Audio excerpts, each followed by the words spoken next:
दश बंधु एथर पंचुक 5 दिन ना 4 दिन समस्ते यह भावी चिंतित रही। पंचुक माने 5 दिन किंतु एही वर्ष किछिटा व्यवधान रही। जो भली भाव में तिथि को निया तिथि आरंभ हो तिथि सरी थाए। यह एकादशी आरंभ हो पूर्णिमार शेष होता है। एथर 2 तारिख रे एकादशी एवं द्वादशी, 3 तारिख रे त्रयोदशी, 4 रे चतुर्दशी, 5 रे पूर्णिमा पड़ुची। सेथिपाई एथर पंचुक 4 दिन। आपण माने एही 4 दिन रे पालन करिकी 5 दिन फल प्राप्त करें। हेलो हाय नमस्कार दर्शक बंधु, आज एक नूतन भिडियो आपण मानक स्वागत जनावि।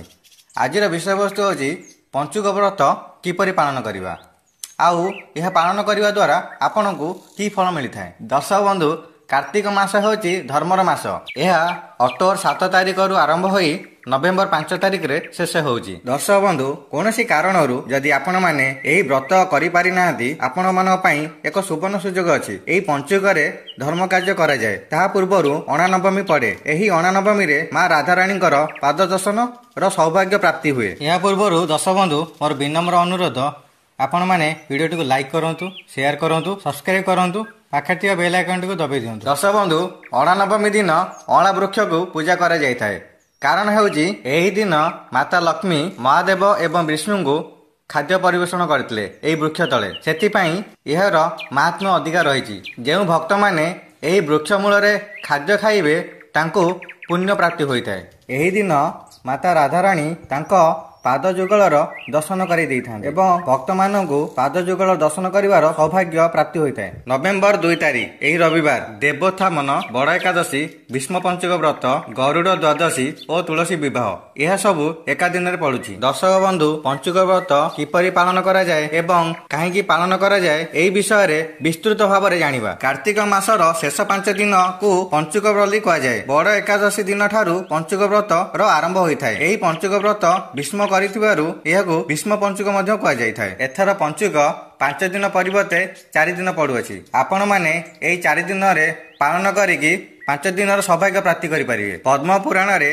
पंचुक व्रतर नियम विषय वर्णना करा जायछि। आपण माने एही पंचुक रे हविषान्न करी पालन करें। दर्शक बंधु, वर्षकू 4टा बड़ एकादशी पड़ी थाए। जो भक्त बंधु माने आगरू यही बड़ एकादशी माने पालन करि नाहंती, से माने एही बड़ एकादशी पालन करि परिबे। नवेम्बर 2 तारिख दिन पड़ुछि। दर्शक बंधु, यार किछि नियमावली रहिछि जाको आपण माने पालन करले आपण मनकु सुफल मिलिथाए। चलंतु जानिबा यार नियम कोन रहिछि। दशमी दिन भोर उठी आपण माने स्नान करिवे एवं गोटे वक्त अन्नर आहार करिवे एवं आपण मनकु जदि अधिक भोक करूथाए ताले आपण माने जळखिया खाइ परिबे, किंतु बिना पियाज रसुन सब जिंस खाइ। तापरे एकादशी दिन सकाळु उठी सेमती स्नान करिवे। आउ जदि आपण माने निर्जल उपवास करि परिबेनी ताहाले आपण माने जलपान करि परिबे। जदि आपण माने अधिक भोकिला रहि परिबेनी ताहाले आपण माने फलर आहार करि परिबे। आउ द्वादशी रे याकू संपन्न करि परिबे। सेम सकाळु उठी स्नान करिकी द्वादशी दिन आपण माने ठाकुरंक पाखरे भोग करिकी आपण माने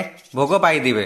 तापरे आपणकर पूजा संपन्न हो जिवो। दर्शक बंधु, आसंतु जानिबा पंचुक रे कोन खाइबा उचित नुहे। एही व्रत रे लाउ, पानी कखारु, छतु, मसूर डाली, आमिष, पियाज रसुण, पिता खाद्य, पोड़ा खाद्य, आमिष, बासी खाद्य, पैकेट किणा खाद्य एगुड़िक खाइबे नहीं। एही पंचुक रे राति 4 उठी आपण माने नित्यकर्म सारी स्नान करी बृंदावती को स्नान कराई भोग नैवेद्य करई तापरे मुरुज पकाइबे। एही कार्तिक मासर पंचुक रे मां बृंदावती, हरिहर, कार्तिक, पृथ्वी, राधा दामोदर एवं अग्नि को पूजा करा जाए। किछि नहले मध्य केवल मां बृंदावती को पूजा कले सब पुण्य प्राप्त होता है। तुलसी चौरा पाखरे प्रभु जगन्नाथ, बलभद्र, मां सुभद्रा को मुरुजरे आंकिबे। ता सहित राधा दामोदरଙ୍କ चित्र, शंख, चक्र, गदा, पद्म, स्वर्ग को सीढ़ी, बग बगुली, मां बृंदावती, सधवा नारी सबु श्रृंगार जिनिस इत्यादि मुरुज पकई पूजा करवा उचित। एही पंचुक रे नदी किंबा पुष्करिणी रे जलाशय रे बुड़ा पकाई स्नान करवा उचित। नहेले आपण माने घरे पानी रे गंगा जल मिसाई मध्य स्नान करि परिबे। कारण कार्तिक मासरे ब्रह्म मुहूर्त स्नान को अधिक महत्व दिया जाइଥାଏ। एही पंचुक रे विशेष करी कुआरी झियो माने बालुका पूजा करिथांती। हविष अरुआ अन्न रे घियो पकाई खाइबे। बिना घियो रे पूजा करिवे नाही कि निजे मध्य खाइबे नाही। हविष डालमा रे केवल मुग डाली नेबे, अन्य कोनोसी डाली खाइबे नाही। हविष सेवन करिबा आगरु ठाकुरंक पाखरे भोग लगाई प्रथमे सेतुर किछि भाग छोट पिलांकु देबे खाइबा पई। तापरे आपण माने सेवन करिवे। पंचुक रे आपण माने अखंड दीप जाली परिबे। ठाकुरंक पाखरे मां ବୃନ୍ଦାବତୀଙ୍କ ପାଖରେ ଆପଣ ମାନେ ଆକାଶ ଦୀପ ଜାଳିପାରିବେ। ମୁରୁଜ ଆପଣ ଚଉରା ପାଖରେ, ମୁଖ୍ୟ ଦ୍ୱାର ପାଖରେ, ଠାକୁରଙ୍କ ଘରେ ପକେଇବେ। ଘରର ମୁଖ୍ୟ ଦ୍ୱାର ପାଖରେ ସ୍ୱସ୍ତିକ ଚିତ୍ର ମୁରୁଜରେ ପକାଇଲେ ଭଲ। ଆପଣ ମାନେ ଦୁଃଖୀ, ଗରିବ, ଭୋକିଲା ଲୋକ, ଯୋଗୀ ଏବଂ ବ୍ରାହ୍ମଣଙ୍କୁ ବିଶେଷ ଦାନ କଲେ ଅଧିକ ପୁଣ୍ୟ ଅର୍ଜନ ହୋଇଥାଏ। ଏହି ପଞ୍ଚୁକରେ ପଞ୍ଚୁକ ବ୍ରତ କାର୍ତ୍ତିକ ପୂର୍ଣ୍ଣିମା ଦିନ ଶେଷ ହୋଇଥାଏ। ଏହି ଦିନ ଠାରୁ ବୋଇତ ଯାତ୍ରା ଅର୍ଥାତ୍ ବାଲିଯାତ୍ରାର ଆରମ୍ଭ ହୋଇଥାଏ। ଦର୍ଶକ ବନ୍ଧୁ ଆଜି ପାଇଁ ଏତିକିରେ ରହୁଛି। ଯେଉଁ ବ୍ୟକ୍ତିମାନେ ଆମ ଚ୍ୟାନେଲରେ ଭିଡ଼ିଓଟି ଦେଖୁଛନ୍ତି ଭିଡ଼ିଓଟିକୁ ଲାଇକ୍ କରିବେ, ସେୟାର କରିବେ, ଆଉ ଯେଉଁମାନେ ସବସ୍କ୍ରାଇବ କରିନାହାନ୍ତି ଚ୍ୟାନେଲଟିକୁ ସବସ୍କ୍ରାଇବ କରିବେ, ପାଖରେ ଥିବା ବେଲ୍ ଆଇକନଟିକୁ ଦବାଇ ଦେବେ। ଜୟ ଜଗନ୍ନାଥ, ନମସ୍କାର।